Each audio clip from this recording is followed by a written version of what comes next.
नीतियों से नाराज नहीं, आत्मा रो रही है। कृष्ण सुदामा अब एक होने वाले हैं। जब तक समाजवाद नहीं आएगा तब तक राम राज नहीं आएगा। 2024 में भस्म कौन होने वाला है? भस्म भाजपा होने वाली है। ब्राह्मणों में जो पिछड़ा है वो पीडीए है, राजपूतों में जो पिछड़ा है वो पीडीए है। 2024 में हम खुल करके अखिलेश यादव के साथ हैं। अखिलेश का विश्वास गीता में है, रामायण में है, कुरान में है, पीर में है, पैगंबर में है, राम में है, कृष्ण में है। पांडे जी को भाजपा में सम्मान नहीं मिल रहा? कोई पूछता ही नहीं। सबसे ज्यादा ठगा महसूस कर रहा है तो ब्राह्मण समाज। बीजेपी माने भाजपा माने भारत जलाओ पार्टी, वो हिंदू और मुसलमान के बीच सांप्रदायिकता का रंग दे रही है। मानवता के पुजारी है अखिलेश यादव, जो सबके लिए काम करते हैं। मैं तो कह रहा हूँ बीजेपी में अगर ब्राह्मण का इतना सम्मान है तो जो पुराने ब्राह्मण नेता भाजपा में है उनको बुलाइए ना अयोध्या में। अब कुछ कमी है ना बीजेपी के अंदर, तभी तो हम लोग समाजवादी की तरफ मुड़ रहे हैं। सबसे ज्यादा ठगा महसूस कर रहा है तो ब्राह्मण समाज, सबसे ज्यादा ठगा महसूस कर रहा है तो हिंदू समाज, सबसे ज्यादा खतरे में है तो हिंदुत्व खतरे में है भारतीय जनता पार्टी के सरकार में। जी काफी नाराज है बीजेपी सरकार से। बीजेपी सरकार के षड्यंत्रकारी नीतियों से नाराज नहीं, आत्मा रो रही है। आज प्रलय का कोरोना काल से देखिए, नोटबंदी से देखिए, ये पूरी तरह से पीडीए को जो आदरणीय अखिलेश यादव जी ने नारा दिया है, पीडीए का अर्थ क्या है? ब्राह्मणों में जो पिछड़ा है वो पीडीए है, राजपूतों में जो पिछड़ा है वो पीडीए है। जिसको हक न मिला, जिसको सम्मान नहीं मिला, आज धर्म को व्यापार बना रहे हैं।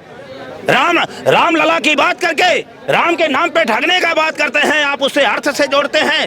राम हमारे धन से, किसी धन से नहीं जोड़ा जा सकता। अच्छा महाराज जी, आपका नाम क्या है?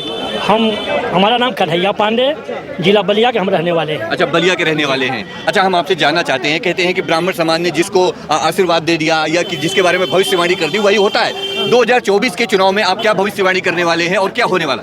2024 में हम खुल करके अखिलेश यादव के साथ हैं और इनको हर संभव प्रयास करेंगे कि अखिलेश यादव मुख्यमंत्री बने। हमारी यही कामना है। अच्छा, तो कहने मतलब आशीर्वाद जो है अखिलेश यादव जी के लिए बिल्कुल पॉजिटिव है, जाने वाला है कि मुख्यमंत्री अगले चुनाव में अखिलेश यादव बने। अच्छा, 2024 में भस्म कौन होने वाला है? भस्म भाजपा होने वाली है। ऐसा क्यों? हमारा समाज ब्राह्मण समाज से बढ़ चुका है और टोटल हमारा समाज सपा को समर्थन देगा, समाजवादी पार्टी को।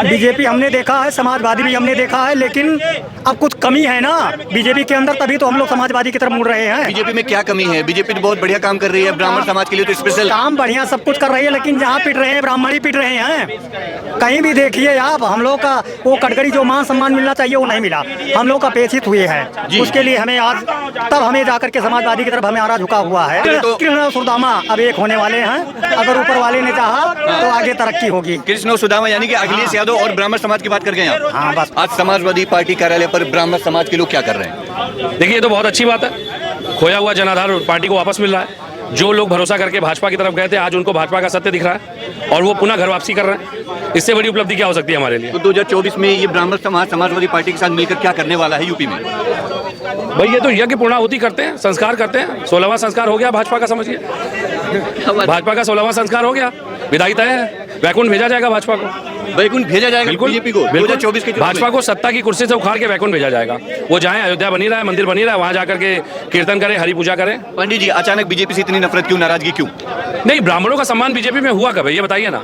आपने क्या वो दृश्य आप भूल गए? लक्ष्मीकांत वाजपेयी को जिस दिन हटाया गया था पद से, वो किस तरह बाइक पे बैठ करके निकले थे जी। और उससे बड़ी बात, आज जब अयोध्या में इतना बड़ा कार्यक्रम होने जा रहा है, किस तरीके से भाजपा नेताओं को, ब्राह्मण नेताओं को तिरस्कृत करते हुए मीडिया में बोला जा रहा है कि आप बताइए। तो ये तो आपको सोचना है कि भाजपा में ब्राह्मणों को सम्मान मांगना पड़ता है, समाजवादी पार्टी में सम्मान दिया जाता है। लेकिन कहते हैं कि आज भाजपा की भारतीय जनता पार्टी को हमेशा ब्राह्मण समाज ने भर के सपोर्ट किया, समर्थन किया, और जब भी समर्थन किया तब बीजेपी की सरकार बनी। अचानक 2024 में ऐसा क्या हुआ जो ब्राह्मण समाज जो है बीजेपी से हट रहा है? कहता कौन है ये तो बताइए? ये कहने वाले भी तो बीजेपी और संघ के लोग हैं। ये कहने वाले, गलत मिथ्या प्रचार करने वाले तो बीजेपी और संघ के लोग हैं सर। मैं तो कह रहा हूँ बीजेपी में अगर ब्राह्मण का इतना सम्मान है तो जो पुराने ब्राह्मण नेता भाजपा में है उनको बुलाइए ना अयोध्या में। चार मठों के हमारे शंकराचार्यों को तो आपने आमंत्रित नहीं किया। बात करते हैं सनातन और धर्म की, अगर सनातन के स और धर्म का ध का भी ज्ञान होता तो मुझे लगता है ये सद जाता, लेकिन सद गई समाजवादी पार्टी के लिए। ये बीजेपी को ज्ञान नहीं है स और ध का। बीजेपी को ज्ञान होता तो 4 पीठों के हमारे आदिदेव जगत गुरु शंकराचार्य को निमंत्रण नहीं दिया और आप शिलान्यास का कार्यक्रम कराने जा रहे हैं। इससे बड़ी अज्ञानता क्या हो सकती है कि जिस देश में शंकराचार्यों की अवहेलना हो रही है वहां पे एक राजनीतिक पार्टी आडंबरधारी शंकराचार्यों की फौज खड़ी करके सनातनी बन रही है। मतलब मुझे लगता है उनको शास्त्र वेद पुराणों का ज्ञान नहीं है, या उनके पास जो है वो आडंबरधारी है। बीजेपी जो है ये देश विरोधी है, राष्ट्र विरोधी पार्टी है, तानाशाह है। लेकिन ब्राह्मण विरोधी कब से हो गई सर? ब्राह्मण विरोधी तो हमेशा रहती है। ये तो समझिए कि ब्राह्मण ऐसी बिरादरी है कि बड़े जल्दी खुश हो जाते हैं। अभी ब्राह्मण समाज से आते हैं? हाँ, ब्राह्मण समाज में। अच्छा 17 का चुनाव देखें तो 19 का चुनाव देखें, 2022 का चुनाव देखें, ब्राह्मणों ने तो बीजेपी का सपोर्ट खूब किया, भर के समर्थन भी दिया। अच्छा सुनिए हमारी बात। जैसे आज जो देश के अंदर बेरोजगारी, महंगाई, भ्रष्टाचार व्याप्त है, पूरे देश में डिक्टेटरशिप है, तानाशाही है, ईडी सीबीआई का इस्तेमाल मनमानी किया जा रहा है। ऐसे में लोकतंत्र की हत्या होने वाली है। जिस संविधान के लिए, जिस आजादी के लिए बलिया के मंगल पांडे ने आजादी की चिंगारी दिया था, उसी तरह से बलिया के लोग जो है इस जो है तानाशाह के खिलाफ अब बगावत कर रहे हैं। बीजेपी माने भाजपा, भाजपा माने भारत जलाओ पार्टी, वो हिंदू और मुसलमान के बीच सांप्रदायिकता का रंग दे रही है। पूरा मुसलमान जो आज़ादी की लड़ाई में तमाम शहीद हुए, उनको देश का दुश्मन मान रही है। ऐसे में अब समाजवादी पार्टी के प्रोग्रेसिव लीडर हैं अखिलेश यादव, प्रोग्रेसिव लीडर हैं, और ये समाजवादी पार्टी के साथ सारे ब्राह्मणों का ये भी उत्थान करेंगे, सम्मान करेंगे। ऐसा है कि जहाँ हमको सम्मान मिलेगा वहीं तो हम जाएंगे।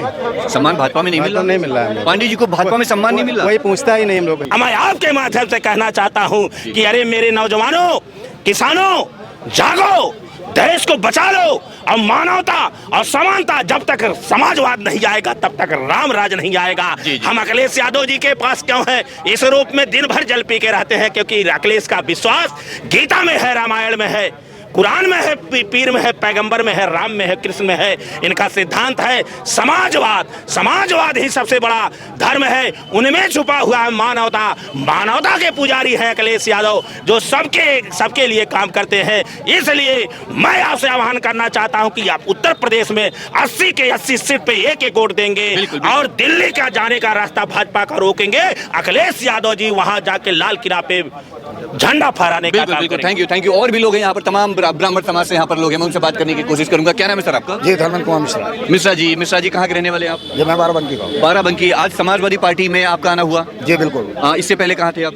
नहीं, इसके पहले हम बीजेपी में बराबर साथ में थे और वोट दे रहे थे। हाँ। और हमारी हक की लड़ाई के लिए मांगे थी जी, और जो उसमें सुनवाई नहीं हुई, तो हम बीजेपी में मिश्रा जी की सुनवाई नहीं हुई, मतलब हमारे समाज की, जो हमारा इकलौता एक मुद्दा, एक इतने लोग जो हमारे इकट्ठा हुए समाज की, जी, बीजेपी में सुनवाई नहीं हुई तो अखिलेश जी के पास आ गए। जी बिल्कुल, उम्मीद लेके आए और आश्वासन दिए अध्यक्ष जी ने कि हम लोग अगर हम जब सत्ता में आते हैं तो आपके समाज के उत्थान के लिए हम बिल्कुल कार्य करेंगे। मैं तमाम ब्राह्मण समाज के लोगों से बात करने की कोशिश कर रहा था, और मैं जानने की कोशिश कर रहा था कि 2024 के चुनाव में कौन भस्म होने वाला है और ब्राह्मण समाज किसको आशीर्वाद देने वाला है। बड़ी बेबाकी से ब्राह्मण समाज के लोगों ने अपनी राय रखी, अपनी बात कही। खैर, 2024 के चुनाव में क्या होगा ये तो आने वाला वक्त ही बताएगा। हमारा काम है आपको जमीनी हकीकत से वाकिफ कराना। बने रहिए, देखते रहिए भारत 100 कैमरा पर्सन रोहित के साथ मोहित, लखनऊ।